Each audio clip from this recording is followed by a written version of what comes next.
Hi, my name is Alexis Schomer, and I will be presenting on deliverable number 1 for managerial economics. In this presentation, I will be giving an overview of the presentation, discussing marginal analysis to include opportunity costs, marginal benefits, marginal costs, and I will be giving my recommendation and summary.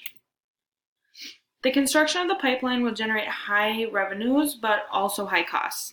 The expected profit generated from the initial investment after 10 years will be approximately 8%. Stocks tend to average approximately 10% over a 10-year period.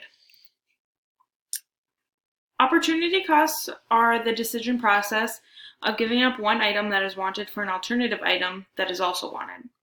This can also be described as the benefits an individual investor or business person misses out on when choosing one alternative over the other. An opportunity cost that oil company X will incur with building the pipeline is they will be limited to pursue other large projects because of the high cost of the pipeline. Another opportunity cost they will incur is the inability to earn extra money related to additional projects because they will be limiting themselves to the pipeline. If oil company X should invest in stocks, an opportunity cost will include the loss of stock value due to a potential market crash. Another opportunity cost of investing in stocks for oil company X will be having limited funds to engage in construction projects. In economic, marginal means additional. So marginal benefit is the additional benefit from producing one more unit of a good or service. Marginal benefits will decrease over time because of the law of diminishing returns. A marginal benefit from constructing the pipeline is there will be numerous employment opportunities for people who are working on the construction of it. Another marginal benefit is the construction will create booms along the construction path where business, including hospitality, grocery, and retail sales, will have an increase in sales.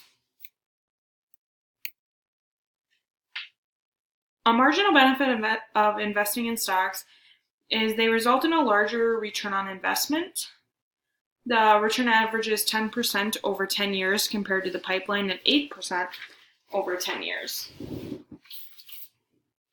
Another marginal benefit of investing in stocks is the availability to reinvest the stocks and purchase additional stocks.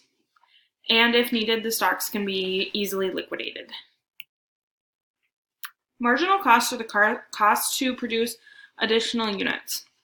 A marginal cost of the pipeline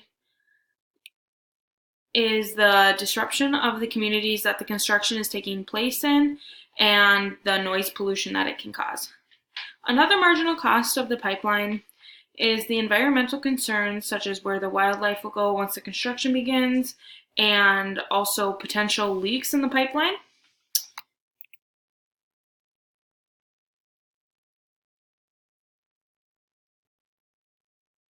A marginal cost of purchasing stocks is the additional money that can be spent reinvesting stocks or purchasing new stocks and the fees that can be incurred with financial advisors.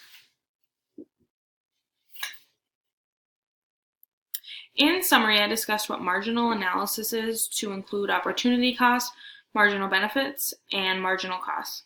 I also discussed examples of opportunity costs, marginal benefit, and marginal costs for constructing the pipeline and investing in stocks.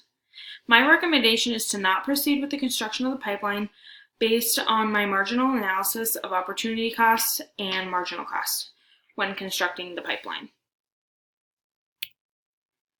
And my references I use is the Managerial and Economic Strategy textbook.